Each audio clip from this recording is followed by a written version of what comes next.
Hello friends, welcome back to my channel. मैं जिस विषय में बात करना चाहती हूँ वो है कि भगवान हमारे साथ क्यों बुरा करता है, भगवान हमारी जिंदगी में सारे कष्ट कष्ट क्यों देता है। ये नहीं पता कि जो इसके पीछे का कारण होता है वो भगवान उसकी प्लानिंग कुछ और ही होती है और वो हमारे लिए कुछ ज्यादा ही अच्छा सोचता है। और जो हमारी कठिन परिस्थिति हमें देके जाती है वो कुछ ना कुछ सिखा के जाती है। हो सकता है कि जो हमारा कष्ट आया उससे बड़ा कष्ट आने वाला हो या हमारे परिवार कोई कष्ट से बच रहे हो, तो ये जो भगवान की प्लानिंग होती है वो कुछ और ही होती है। जैसे कि मैं आपको बताऊं, अब ये 1-1.5 साल में कितने लोगों की क्या क्या प्लानिंगें थी। किसी कोई अपना नया घर बनाने वाला था, किसी का वीजा लगने वाला था, किसी की नौकरी लगने वाली थी, क्या क्या प्लानिंग नहीं की थी। लेकिन हम कैसे कैद हो गए थे।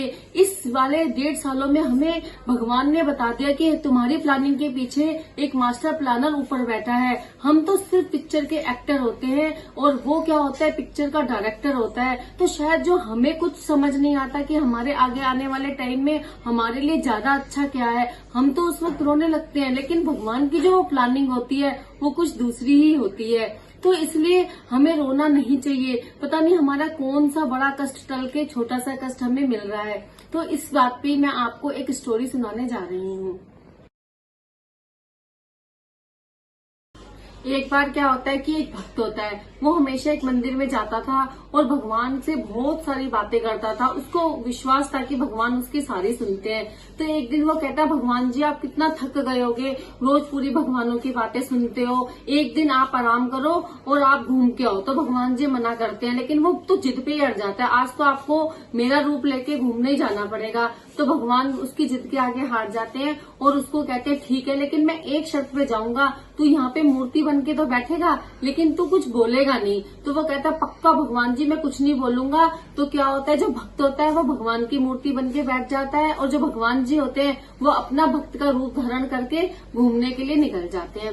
उसके बाद क्या होता है कि वो बैठे होते हैं, एक बहुत बड़ा बिजनेसमैन आता है और बिजनेसमैन आके भगवान के चरणों में रोने लग जाता है कि भगवान तूने मेरा पैसे मेरे को बहुत दिया है, तू मेरी संपत्ति को दोगुना कर दे, मेरे बच्चे को ये सुख दे दे, मेरी पत्नी का स्वास्थ्य ठीक कर दे। तो बहुत सारे रोने लग जाता है। फिर क्या होता है कि जो उसका पर्स होता है वो वहां पे गिर जाता है और वो फिर जो भक्त होते हैं वो भगवान बन के बैठे होते हैं। तो वो सोचते हैं कि मैं इसको आवाज दे देता हूँ कि अरे तू अपना पर्स तो यहाँ पे छोड़ के जा रहा है। फिर उसको भगवान जी की बात याद आ जाती है कि उसको चुप रहना है, उसको कुछ नहीं बोलना। इतनी देर में उसका पर्स वहां रह जाता है और वो चल पड़ता है। इतनी देर में एक बहुत गरीब इंसान आता है और वो बहुत रोने लगता है। कहता है कि भगवान जी देखो मेरे बच्चे भूखे हैं, मेरे घर में 1 रुपए भी खाने के लिए नहीं है, मेरे भूखे बच्चे मर जाएंगे। वो भगवान के आगे बहुत रोता है, बहुत दिल से रोता है। तभी देखता है, आंख खोलता है, उसको वो पर्स मिलता है। वो कहता है अरे भगवान मैंने अभी मांगा और तूने मेरे बच्चों के लिए इतना सुन लिया।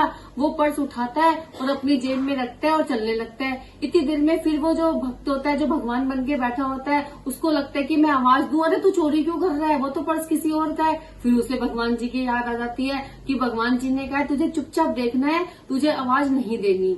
फिर वो चला जाता है। इतनी देर में क्या होता है, एक जहाज वाला आता है, उसको जहाज लेके कहीं सामान छोड़ने जाता है। तो वो वहां पे आके विनती करता है और कहता है कि भगवान जी मेरा ध्यान रखना, मेरे बच्चों का ध्यान रखना, मैं ये सामान वहां पे लेके जाऊंगा तो मैं सही सलामत वहां पे सामान दिया हूँ। इतनी देर में बिजनेसमैन का जो पर्स खो जाता है वो पुलिस को लेके आ जाता है और पुलिस को लेके आ जाता है, उस वहां पे जहाज वाले को पकड़ लिया जाता है, उसको ले जाने लगते हैं। वो कहता है कि इसी ने मेरा पर्स चोरी किया है। तो फिर भगवान जो बने हुए भक्त होते हैं उसको बड़ा गुस्सा आता है। कहता है भगवान भी होते तो अन्याय होने से रोकते। तो वो आवाज देता है, कहता है अरे चोरी इसने नहीं की, चोरी तो जो एक गरीब आया था उसने की है। तो वो उसको छोड़ दिया जाता है और वहां पे उसको पता करते करते करते वो पूरा बताता है, उस गरीब को वो पकड़ के ले जाता है। तो बड़ा खुश होता है। जैसे ही शाम को भगवान घूम के आते हैं तो उस भक्त को कहते हैं कि तेरा दिन कैसा रहा। उसने कहा अरे मेरा दिन तो बहुत अच्छा हो गया, आप भी सुन के खुश हो जाओगे, आज मैंने अन्याय होने से बचा लिया। तो भगवान जी उसके ऊपर बहुत क्रोधित होते हैं और कहते हैं कि मैं तेरे को मना करके गया था ना कि तू मत बोलना कुछ भी, तो तूने क्या किया। तो वो उसको बताता है, पूरी स्टोरी बताता है कि ऐसे ऐसे हुआ तो मैंने अन्याय होने से बचा लिया। तो भगवान कहता है ये तेरी जो तूने सोचा ये वो था, अब तू मेरी प्लानिंग सुन। जो वो बिजनेसमैन आया था उसके पास इतना सारा पैसा था, यदि थोड़ा सा पैसा उस गरीब को मिल जाता, उसके गरीब के घर में बच्चे भूखे ना मरते तो कितना अच्छा होता। और जो जहाज वाला था मेरी प्लानिंग में ये था कि जो जहाज वाला था उसका जहाज डूबना था, वहां पे तूफान आना था और वो मर जाता, तो उसे कैद में करना था। तो अब वो बेचारा मर जाएगा। तो इसलिए जो मेरी प्लानिंग थी तेरी सोच से बहुत परे थी।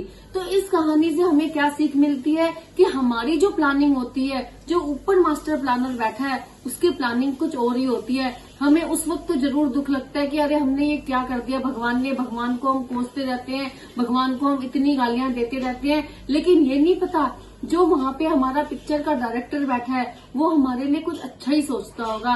तो हमें भगवान को बिना गाली दिए हुए हमें शुक्र और सब्र करना चाहिए। सब्र आने वाले वक्त का और शुक्र जो हमारे को भगवान ने बचाया है। तो इसी कहानी से यदि आपको थोड़ी सी भी शिक्षा मिलती हो तो आप ज्यादा से ज्यादा लाइक, शेयर और सब्सक्राइब करें। सीक्रेट ऑफ गुड वाइब्स को यदि अभी तक आपने सब्सक्राइब नहीं किया तो सब्सक्राइब करें, बेल आइकन को जरूर दबाएं और मेरी स्टोरी ज्यादा से ज्यादा शेयर करें। Thank you.